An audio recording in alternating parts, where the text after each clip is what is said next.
Le tout foot. Paul Fatia Tounkara.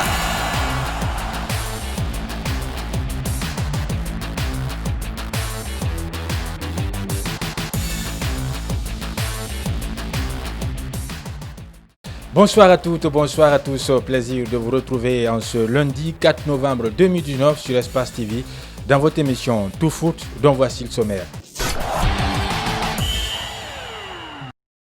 La deuxième journée du championnat national Ligue 1 professionnel s'est poursuivie ce week-end sur les différents stades de la capitale guinéenne.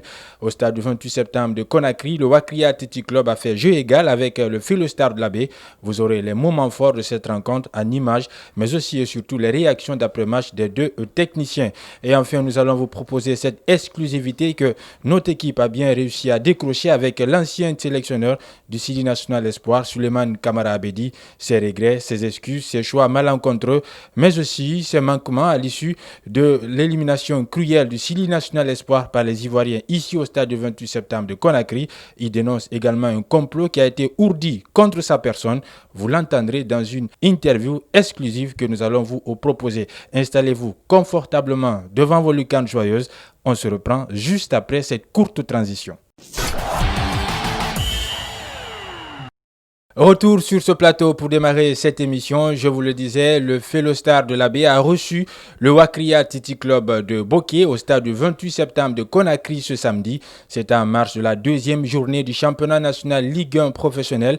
Deux clubs aux dynamiques différentes. L'un, je veux parler du Wakria qui sortait d'un succès inaugural face au Satellite FC sur un score implacable de 3-0. Le Philostar qui se devait de réagir après sa défaite étriquée face à l'AS Kaloum sur un score limite de 0-1.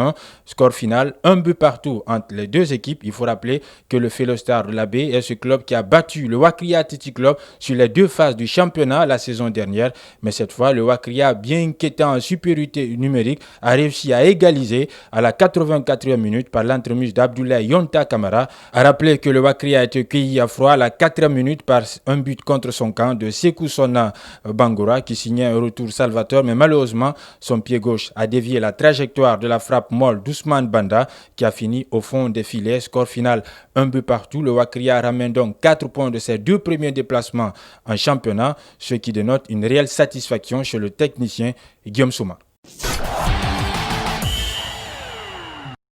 Et cette équipe de Philostar, s'il s'agit de jouer contre le Wakria, c'est toute une énergie. Donc la malchance, c'est qu'on a été cueilli à froid dès la 3e minute. Donc il a fallu qu'on se reconcentre, qu'on se remobilise pour mieux jouer. À la mi-temps, on a dit aux enfants de se calmer, de continuer à jouer. C'est ce que nous avons fait en deuxième mi-temps. Heureusement, on a égalisé. Satisfait, oui, parce que les années précédentes, nos sorties, c'était 2 points. Et cette année, nos sorties en déplacement, je vais dire, 4 points. Donc il y a une amélioration. Le Philostar de la Baie a évolué à 10 à partir de la 25e minute de la première période à la suite de l'expulsion de Fodé Sako, le défenseur central du club du Fouta qui reçoit tous ses matchs du championnat à Conakry. Le technicien Mohamed Lamine Silla Leandro livre son analyse de la rencontre. On savait que Wakria venait beaucoup plus près, surtout qu'ils ont gagné leur premier match 3-0. Donc c'est une équipe qui est beaucoup plus préparée que nous. Il y a un mois de préparation entre nous, parce que nous, quand Wakria a repris les entraînements, nous on était encore à la maison. Et quand on a repris, ce n'a pas été facile non plus, on s'entraîne 3 fois par semaine. Mais aujourd'hui, c'est un regret parce qu'on a concédé ce carton rouge beaucoup plus tôt dans le match. Donc il a fallu sortir un de mes attaquants pour renforcer le milieu de terrain, c'est ce que j'ai fait. Mais malgré tout ça, on a tenu quand même. Mais bon, l'état d'esprit que les joueurs ont montré aujourd'hui, c'est encourageant pour la suite du championnat. En tout cas, s'ils continuent à se battre comme ça sur le terrain, sur le ballon, je crois que ça va aller. A noter que dans la même soirée, au stade annexe de la mission de Kaloum, le club promu cette saison, la Flamme olympique de Conakry, a enregistré son tout premier succès face au Santoba FC de Yagouba Nianyabari sur un score de 2-1. Retour sur ce plateau pour continuer cette émission Tout Foot. Je vous le disais au menu, le désormais ancien sélectionneur du Sili National Espoir, Souleymane Kamara Abedi, après près de 3 mois de son élimination cruelle par les Ivoiriens au stade du 28 septembre de Conakry, a décidé de sortir de son silence dans lequel il s'était claquemuré. Souleymane Kamara Abedi nous a confié ses regrets, ses manquements, ses choix malencontreux. Il a également profité de cette interview en toute décontraction pour présenter ses excuses à l'ensemble du peuple de Guinée qui l'attend fait rêver. Souleymane Kamara Abedi a également dénoncé un complot qui a été ourdi contre sa personne pour le disqualifier en cas de qualification, bien entendu, du Sili National Espoir aux phases finales de la Coupe d'Afrique des Nations dans la catégorie U23. Nous avons rencontré l'ancien sélectionneur du Sili National Junior et du Sili National Espoir. C'était à son domicile privé. Qu'est-ce qui explique son silence depuis après l'élimination du Sili National Espoir? Voici la réponse du technicien guinéen.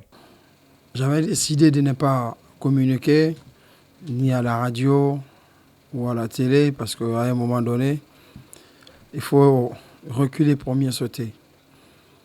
Alors, j'avais pris le recul pour mieux réfléchir par rapport à tout ce qui s'est passé jusqu'au jour d'aujourd'hui et me préparer pour le futur. Alors moi, à mon avis, après une défaite pareille à domicile, ça ne sert à rien de chercher à blâmer qui que ce soit. Il faut se ressaisir et laisser les gens parler. Après, au moment venu, on essaye de communiquer, mais pas exposer tout ce qui s'est passé parce que ça ne sert à rien après. Et je tenais à m'excuser d'abord en tant que coach par rapport à tout ce qui s'est passé parce que les gens ont cru à ma compétence.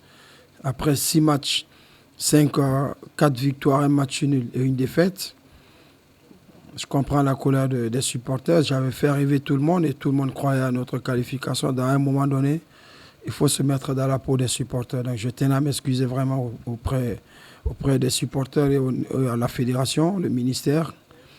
Et je compte travailler encore dur pour revenir en force un jour parce que c'est l'affaire de la Guinée. Éliminé à la tête du Sili National Junior par les Mauritaniens, il a également été éliminé cette fois par les Ivoiriens au stade du 28 septembre de Conakry. Souleymane Kamara Abedi exprime forcément des regrets. Il s'en veut.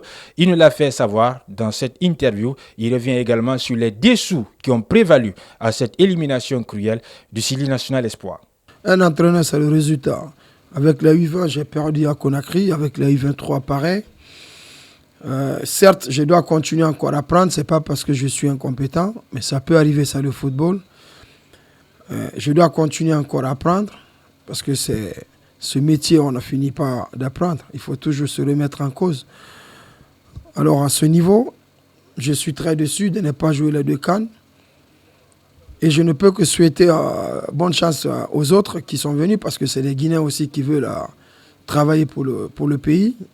Et qui seront capables de faire mieux qu'Abedi et mieux que des autres. Vous savez, dans la vie, il faut être jaloux, mais du côté positif, il ne faut pas être rancunier, il ne faut pas souhaiter le malheur aux autres. Alors, il y a beaucoup de coachs qui sont à l'attente, qui veulent travailler aussi. Alors, moi, à mon avis, si un entraîneur ne fait pas le résultat, on doit le mettre à l'écart. Et c'est partout au monde. Personne n'est indispensable et personne n'est parfait.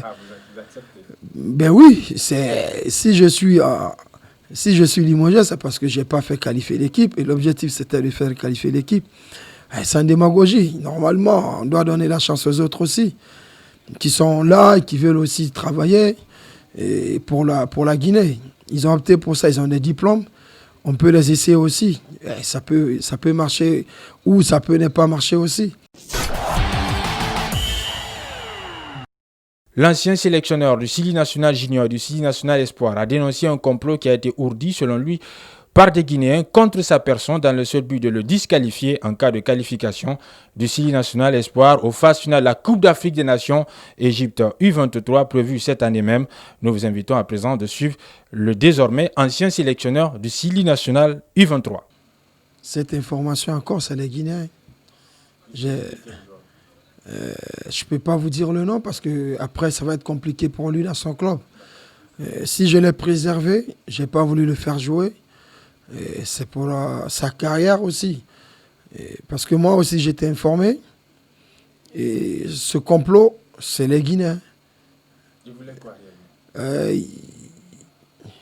Il voulait que il y a quelqu'un qui a même demandé le gamin de jouer ce match.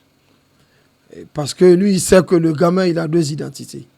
Et moi, dès que j'ai vérifié, c'est moi qui avais appelé le président. Je lui ai remonté l'information. Il y a un joueur qui est utile pour moi.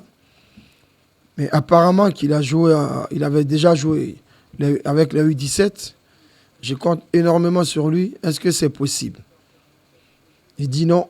Abedi essaie de vérifier. Alors, les informations, ils avaient déjà remonté. Moi aussi, il y avait un journaliste ivoirien dont je me réserve, qui m'avait appelé. Il dit, Abedi, j'ai énormément de respect pour toi. Il y a un jeune parmi vous, les Ivoiriens, ils veulent porter plainte. Ne lui fais pas jouer. Il m'a dit le nom. J'ai fait appel au gamin, je lui ai parlé. Il a été compréhensif, il a commencé à pleurer parce qu'il sait que c'est pour sa carrière. Et il y a d'autres personnes qui ont appelé ce gamin pour jouer même 5 minutes. Oui, parce qu'on avait déjà gagné le match aller. La personne a supplié le gamin de jouer même pour 5 minutes parce qu'il sait que si le gamin joue et qu'on est qualifié, je peux être disqualifié. Alors à un moment donné, nous devons penser aussi, il faut penser non seulement au pays, il faut aimer ton pays quand on est patriote. Mesdames et messieurs, c'est cette interview, cette exclusivité avec le désormais ancien sélectionneur du Sili National Espoir, Souleymane Kamara Abedi, qui ferme portes et fenêtres de votre émission Tout Foot de ce lundi 4 novembre 2019. Merci à toute l'équipe technique qui m'a aidé à la réaliser. Il y avait derrière la caméra Djibril Kabak Kamara qui fête son anniversaire, à qui d'ailleurs on souhaite un joyeux anniversaire. À la réalisation, Noël Monemou. Le plaisir fut pour moi très exquis de vous avoir servi, dans l'espoir de vous revoir le lundi soir à la même heure et sur les mêmes antennes. Je vous dis bonsoir.